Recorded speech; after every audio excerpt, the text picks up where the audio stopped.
আসসালামু আলাইকুম বন্ধুরা, কেমন আছেন সবাই? আশা করি নিশ্চয়ই ভালো আছেন।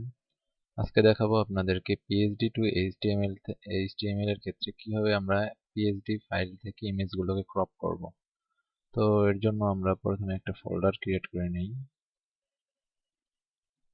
নাম দিচ্ছি পিএইচডি টু এইচটিএমএল। এর ভিতরে আরেকটা ফোল্ডার ক্রিয়েট করে নিই, যেহেতু আমাদের এইচটিএমএল ফাইলও আমরা পরে ক্রিয়েট করব। সো ইমেজেস নাম দিয়ে রাখলাম। আমাদের পিএইচডিটা হচ্ছে অ্যাপটাস্টিকো পিএইচডি। এটা আপনারা গুগলে সার্চ করলেও খুব সহজেই পেয়ে যাবেন। অ্যাপটাস্টিকো পিএইচডি ডাউনলোড দিয়ে সার্চ করলেই ড্রিবলের ওয়েবসাইট থেকে সহজেই ডাউনলোড করে নিতে পারবেন।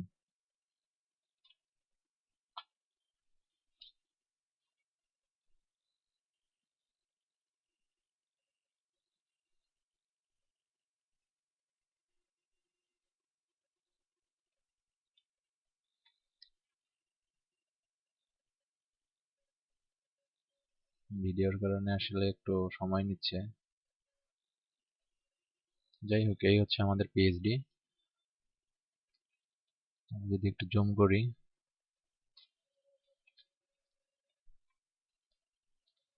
এই হচ্ছে আমাদের টোটাল পিএইচডি।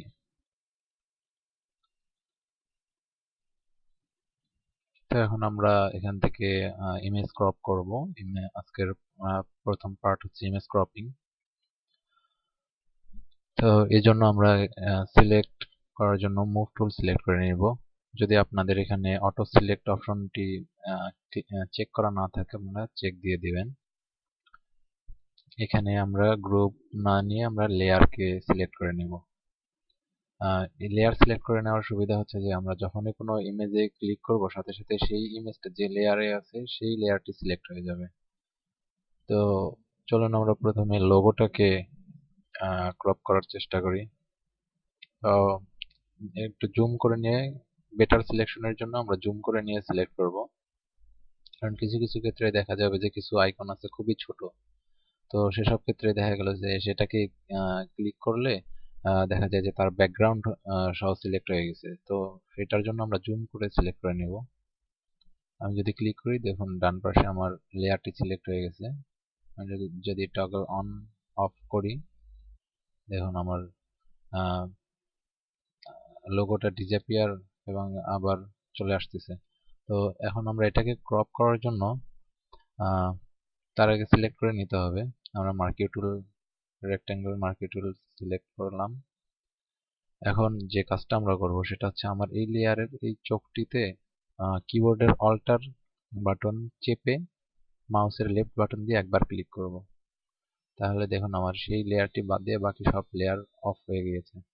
এখন আমরা যেটা করব সেটা হচ্ছে এডিট থেকে কপি মার্জ দিয়ে আবার একটা নতুন ডকুমেন্ট নেব। ওকে, দেন এডিট থেকে পেস্ট।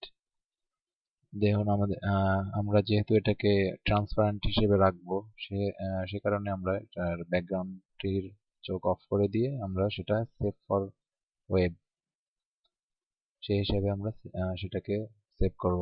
এবং অবশ্যই আমাদের মাথায় রাখতে হবে যে সেটা যেন PNG24 হয়, কারণ PNG24 যখন আমরা সিলেক্ট করতেছি তখন সেটা ট্রান্সপারেন্ট ব্যাকগ্রাউন্ড হিসেবেই সেটাকে সেভ করে নেবে।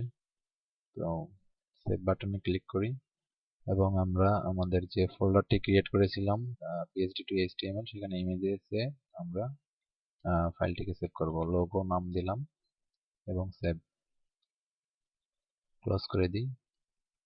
এখন আবার আমি যদি সেই সব লেয়ার গুলোকে আবার ফিরিয়ে আনতে চাই, সেক্ষেত্রে একই পদ্ধতি অবলম্বন করতে হবে। অল্টার বাটন চেপে ওই আইকনটিতেই ক্লিক করতে হবে, তাহলেই চলে আসবে। আমি যে কোনো স্থানে একবার ক্লিক করলেই ডিসিলেক্ট হয়ে যাবে। এবার আমাদের যেটা ক্রপ করতে হবে সেটা হচ্ছে এই আইফোনটি। তো আমি আবার মুভ টুল সিলেক্ট করে নিলাম এবং আইফোনটিতে ক্লিক করলাম। একই পদ্ধতিতে অল্টার চেপে অল্টার আগে ওটাকে করার আগে অবশ্যই আমাদেরকে সেটাকে সিলেক্ট করে নিতে হবে। তো আমি সিলেক্ট করে নিলাম। এবার অল্টার চেপে সেই আইকনটিতে, আইকনের বাম পাশের চোখে আমরা একটা ক্লিক করব লেফট বাটন দিয়ে।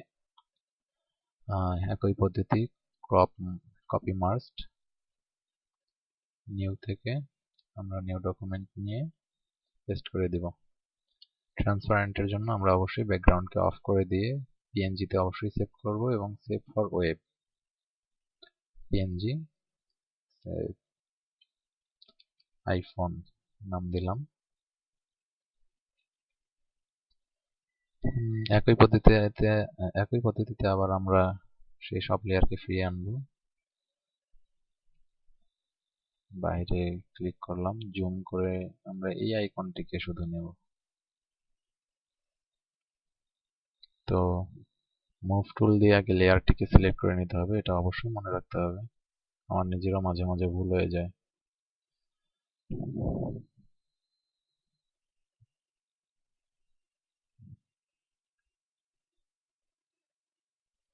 কপি মার্জড দিয়ে আমরা সেই ফাইলটিকে পেস্ট করে দিই। ব্যাকগ্রাউন্ড অফ করে দিয়ে আমরা সেভ ফর ওয়েব দিই।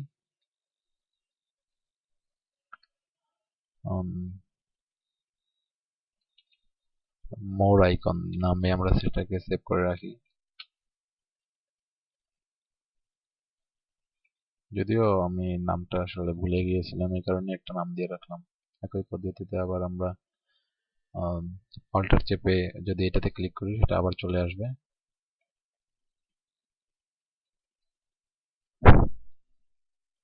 এইভাবে করে আমাদের সিলেক্ট করে নিতে হবে। আমাদের এই বাটনটিও দরকার। তো চলুন মুভ টুল দিয়ে সিলেক্ট করে দেখি যে আমাদের বাটনটি কোথায় আছে। এই হচ্ছে আমাদের রাউন্ডেড রেক্টেঙ্গল। তো এর আগে দেখুন যে আমাদের একটা টেক্সট আছে, টেক্সটে যদি আমরা ক্লিক করি তো সে আগে চলে যাচ্ছে। তো আমি এটাকে অফ করে দিই, তাহলে আমরা ফুল বাটনটি পাবো। একটা জিনিস খেয়াল করুন, বাটনের নিচে কিন্তু আমাদের শ্যাডো আছে, তো আমরা অবশ্যই শ্যাডো সহ নিব। সিলেক্ট করলাম, রেক্টেঙ্গল মার্কি টুল দিয়ে আমরা সিলেক্ট করি। এবার যদি অল্টার চেপে এই আইকনে ক্লিক করি তো বাকি সব লেয়ার অফ হয়ে গেছে, কিন্তু আমাদের শ্যাডো লেয়ারটিকেও দরকার। সেজন্য আমরা শ্যাডোটাকেও সিলেক্ট করে নিব এবং কপি মার্জড দিয়ে কপি করে নিব এবং নতুন ফাইলে গিয়ে আমরা সেটাকে পেস্ট করে দিব। কন্ট্রোল ভি চেপে পেস্ট করে নিলাম আমি, এবং এটাকে অবশ্যই আমরা সেভ ফর ওয়েব দিয়ে আমরা পিএনজি তে সেভ করব। Read more button.